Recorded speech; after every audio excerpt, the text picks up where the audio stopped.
안녕하세요. 호남 속으로입니다. 여러분이 생각하는 인간에게 가장 해로운 벌레는 무엇이라고 생각하시나요? 그건 바로 대충이죠. 네.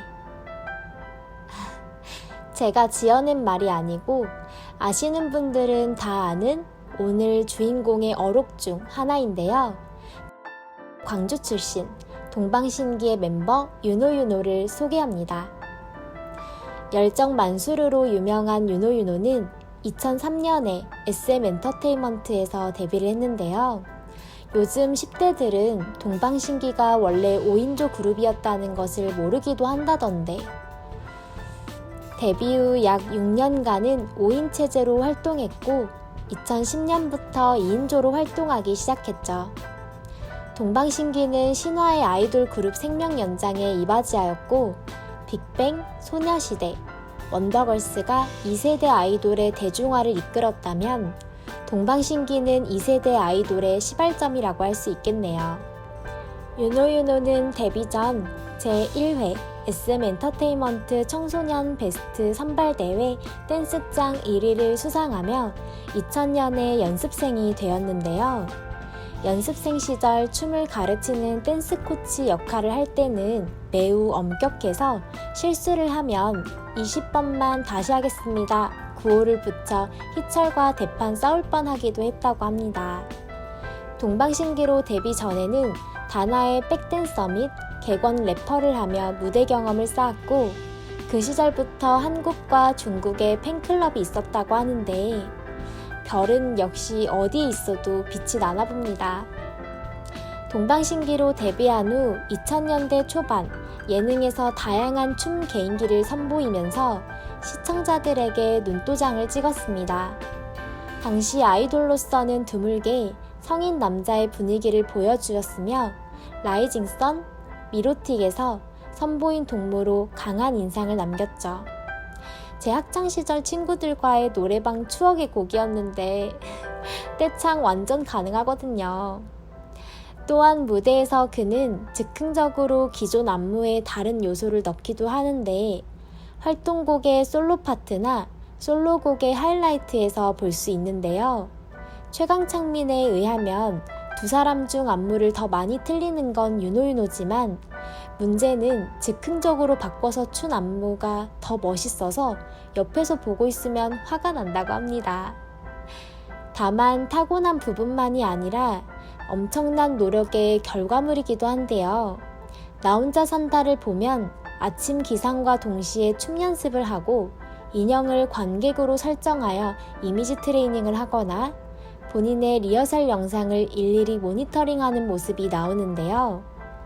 윤호윤호와 친분이 있는 딘딘의 언급에 의하면 지인들끼리 놀러간 자리에서도 2시간 정도는 혼자 방에서 춤 연습을 하고 있을 정도라고.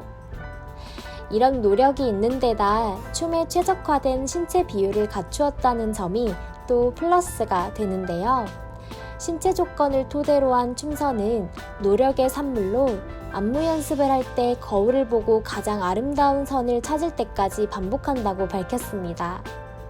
그의 열정은 춤에 대한 것만 있는 게 아니었는데요.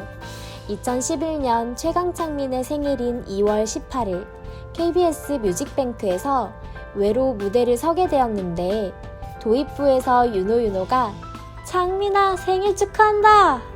를 외치며 무대를 시작하였고 7년 뒤 아는 형님의 출연에 당시 상황을 언급하면서 일화가 더 유명해졌는데 현재는 전 국민의 생일 축하 멘트가 되었죠.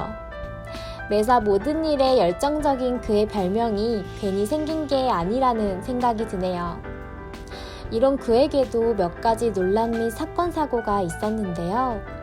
2006년 10월 14일 오후 9시경 안티펜에 의한 본드 음료 테러 사건이 있었습니다. 당시 뉴스에도 보도될 만큼 대중들에게 충격을 준 사건이었는데요. 여걸식스 촬영 전 안티펜이 본드가 든 오렌지 주스를 건넸고 윤호윤호는 이를 받아 마셨다가 피를 토하고 응급실에 실려갔습니다. 이 소식을 접한 팬들은 직접적인 테러 행위에 큰 충격을 받았고, 이후 피의자가 자수하자 직접 경찰서에 전화를 걸어 여동생이 있는 오빠로서 용서하고 싶다며 선처를 부탁했다고 하죠. 2012년 10월 6일 이야기쇼 두드림에서 해당 사건에 대해 언급했는데, 이 사건 이후로 오렌지 주스병과 비슷한 것만 봐도 겁이 나고 사람들과 눈을 마주치기 힘들어하는 등 트라우마와 공황장애에 시달리다가 이를 극복하지 못하는 스스로에게 화가 나서 당시 마셨던 것과 같은 제품을 10병 사두고 한 번에 마시는 것으로 조금씩 극복했다고 합니다. 또한 사건 당시 안티팬이 자신은 힘든 생활을 하는데 TV 속에서 웃고 있는 것이 싫었다고 진술한 것에 충격을 받고 본인이 의도하지 않은 일로 인해 타인이 힘들어할 수 있다는 사실을 알게 되었다며 남다른 시각을 보여주었죠. 최근 올해 2월 말에는 불법 유흥주점 출입 및 방역수칙 위반 사건으로 인해 논란이 생겨 현재는 방송에서 자주 보이지 않게 되었는데요. 당시 코로나19로 인한 수도권 사회적 거리두기 2단계 조치에 따라 음식점 등의 운영 시간은 오후 10시로 제한되었었는데, 서울시 강남구 청담동의 모 음식점에서 집합 제한 시간인 오후 10시를 넘어 자정 무렵까지 있다가 적발되어 감염병 예방법 위반 혐의로 경찰에 입건되었습니다. 그 후 소속사의 사과문이 게재되었고, 또 윤호윤호가 사과문을 게시했는데, 이때까지만 해도 깔끔한 사과와 그에 대한 좋은 이미지 덕분에 사건이 그저 해프닝으로 마무리되고 경찰의 과잉 수사와 현 방역당국의 방역 지침이 문제라는 의견이 제시되었지만, 윤호윤호가 방문했던 음식점이 일반 음식점이 아닌 불법 유흥주점이라고 보도되면서 불씨가 커지기 시작했는데요.